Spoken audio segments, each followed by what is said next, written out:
Yeah, so I was talking about how those triads finish with a third piano sonata, which is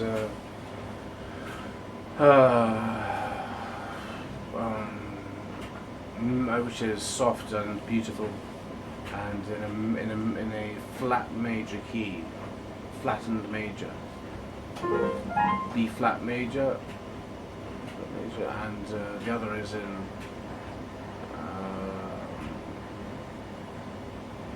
another flattened major, I think. Okay, so there we go. So those three are very similar. Those three chords, those three sonata triads. I also want to talk about the quartet in G major. It is the most wonderful quartet, better than any Beethoven quartet. I would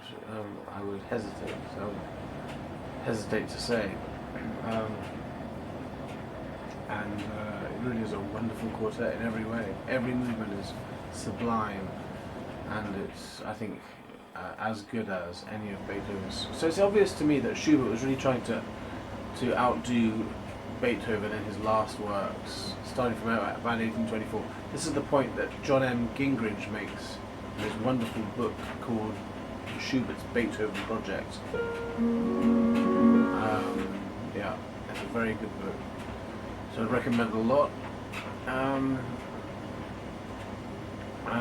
What else do I want to say? Yeah, I wanted to just look at the diminuendo.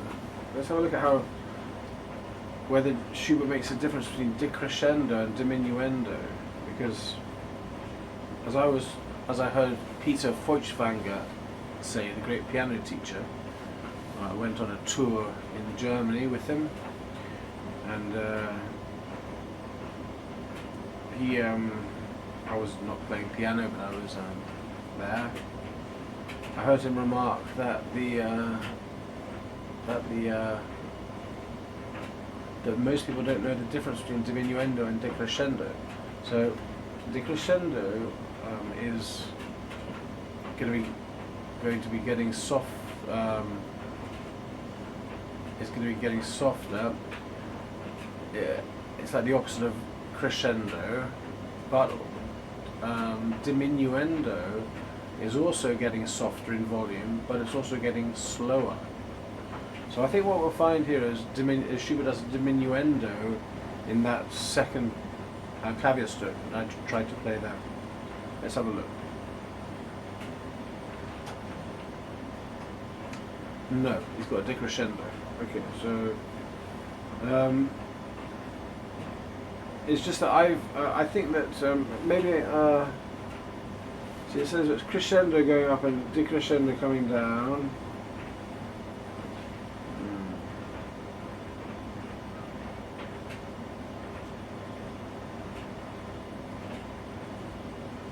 Yeah, so I'm pretty sure that it's decrescendo only means becoming quieter.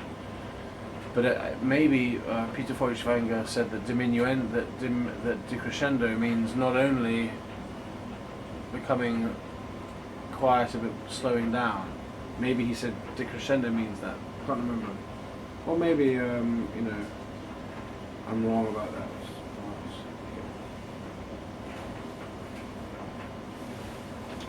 Anyway, I think I'd just like to end this talk with another Schubert piece, and I will play the. I'll just try to play the beginning of the slow movements of D959 and D960. I won't go past just the opening because I can't remember this. But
But they're just what I remember of those two wonderful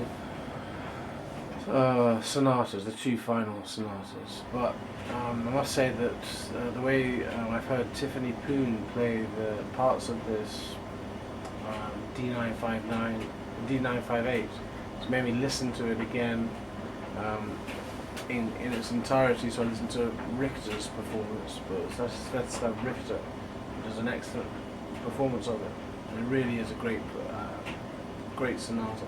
It's made me realise what I liked about it so much, and it makes me think of the G major quartet of Schubert. The way that they don't really have a melody. They certainly don't open with any recognisable melody. It's just pure music, in a way which is pure harmonies, and it's just amazing. Each one is just it's like, they're very similar, I think, in the way that they are constructed, these first movements. There's not many recognisable melodies, and it's just these incredibly effective harmonies which he has constructed out of nowhere. It seems to be out of nowhere. Actually, it was the first piece of classical music which I heard, which really got me into classical music. I think it was that D958 sonata that Brendel's playing, and a very good YouTube video where he talks about those last three sonatas, and it's made me think that he is actually a very good pianist. And I was wrong to think that he was not good. He wasn't a very good Schubert interpreter. I mean, he chooses not to do various things, such as the fortissimo trill in the D960 sonata in the first movement, and he doesn't do the repeats, which most people do in the second Klavierstück, D946. But I think he's got his musical reasons to do that.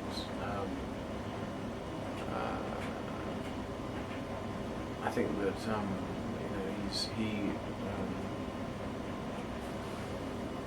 I think that he's definitely a serious and very brilliant musician, actually. So I'm going to listen more to that. I find that his facial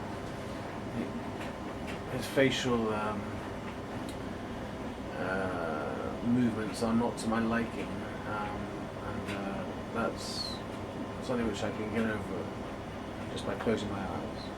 So thank you very much for this wonderful, thank you very much for this talk on these wonderful last works of Schubert.